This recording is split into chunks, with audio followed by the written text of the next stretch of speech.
In a bid to bolster confidence and forestall any discontent among its rank and file, the Inspector General of Police has ordered the distribution of equipment and accoutrements to police formations across the country.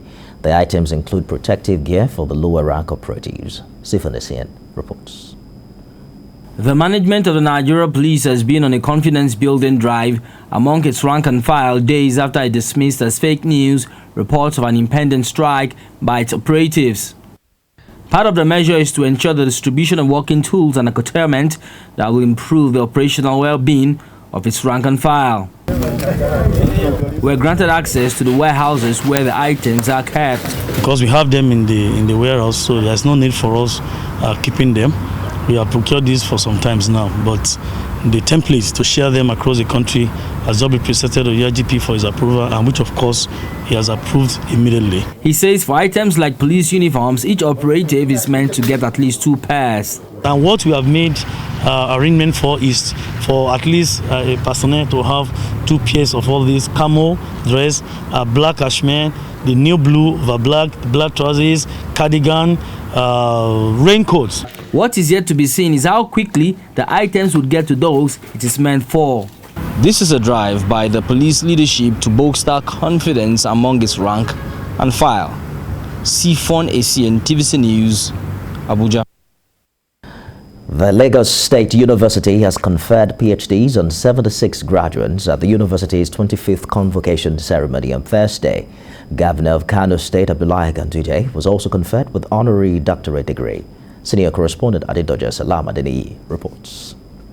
It's a celebration of success at the grand finale of the LASU 25th convocation ceremony.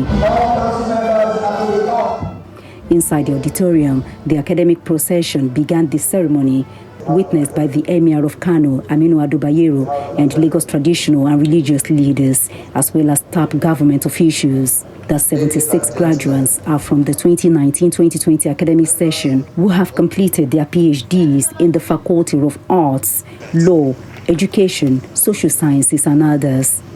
For those of you who have not attained the new vocational skills and training after your qualification, I want to urge you to register free online for each or any of our vocational entrepreneurial skills. You also have access to the Lagos State Employment Trust Fund. We have facilitated the deployment of internet across the campuses, and plans are underway to improve more of our facilities. We have signed MOUs with Delta State University on ICT solutions.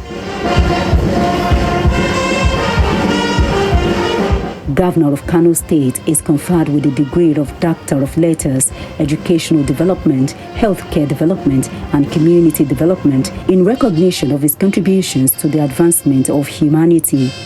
We make it a practice to give education the highest sectoral allocation in our annual budgets, particularly that we have been implementing free and compulsory basic and secondary education in Kano State.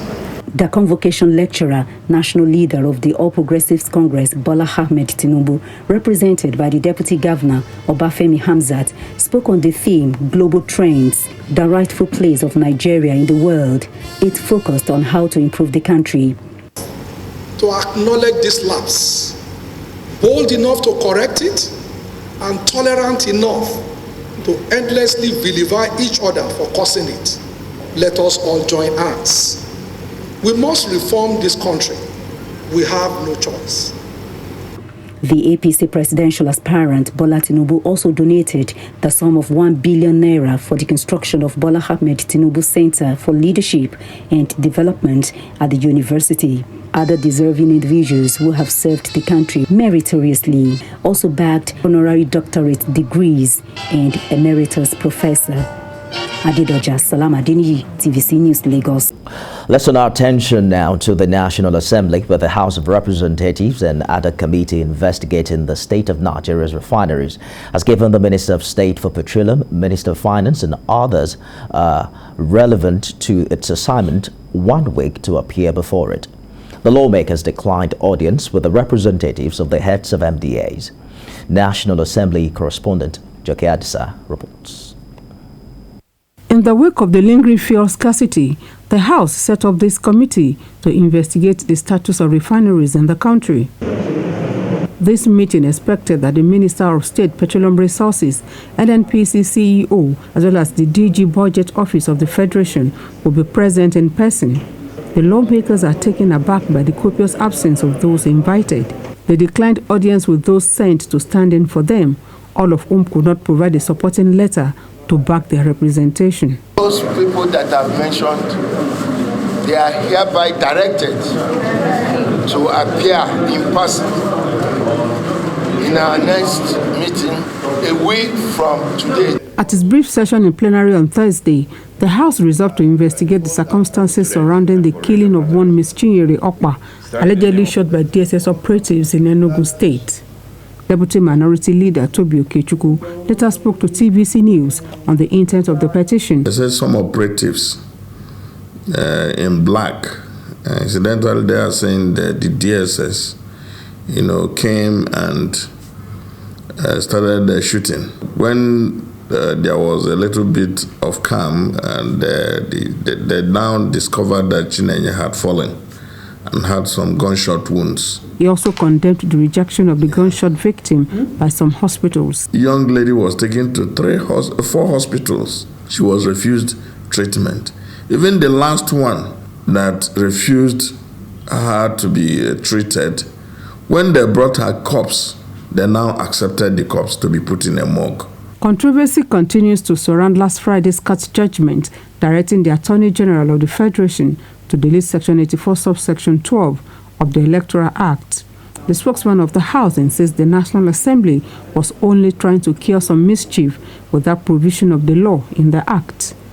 It is better to interview the plaintiff to find out from him what was his reason for not joining the stakeholders who are supposed to answer to this call. But the National Assembly says the Electoral Act 2022, as signed by President Muhammadu Buhari, is still very much alive until its right of appeal is fully exhausted on the controversial portion. Joke Adisa, TVC News, Abuja. Meanwhile, the Nigerian National Petroleum Corporation is insisting it has more than 1.6 billion litres of premium motor spirit, which is sufficient for about a month. Chief Executive Officer of the NNPC made this known at the extraordinary general meeting held by the Association of Distributors and Transporters of Petroleum Products in Abuja. Celestina Area reports. For the past 2 months, queues have failed to thin out in many petrol stations across the country. This scenario started when adulterated PMS was imported into the country, leaving many motorists stranded, and some who purchased the bad fuel having problems with their car engines. The last resort for some end users of PMS is now buying from black market vendors. These vendors have seized the opportunity to sell the product at exorbitant prices. In the midst of these difficulties, the NNPC is still insisting that there is over 1.6 billion litres of PMS, which should last over 27 days. Representative of the Chief Executive Officer of the NNPC, Yemi Adetunji, made this known in Abuja at the extraordinary general meeting of the Association of Distributors and Transporters of Petroleum Products, IDTOP. NNPC as of today has 1.6 billion litres of PMS, which is about 27 days sufficiency. This is to assure Nigerians again, that there is adequate supply of petroleum PMS, and it will get, and it's getting to all nooks and crannies of Nigeria.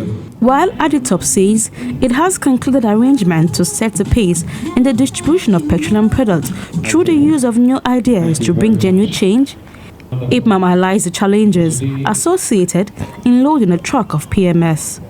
We have concluded arrangement to set the pace in the distribution of petroleum products through the use of new ideas to bring genuine change for the betterment of both truck owners by the extension to the drivers. That for you to load a truck now, you will spend up to 90,000 naira. What is the profit? Maybe 200,000 or 300,000. How do we continue to do like this? At the end of the meeting, Aditop and Ipman pledged not to embark on any form of industrial action that will lead to the shutting down of any NNPC depot. Adip has agreed to work with relevant stakeholders in the oil and gas industry, ranging from the NNPC, Ipman, PPMC, and any issue that would trigger work stoppage. Adip will consult with relevant stakeholders before taking any action.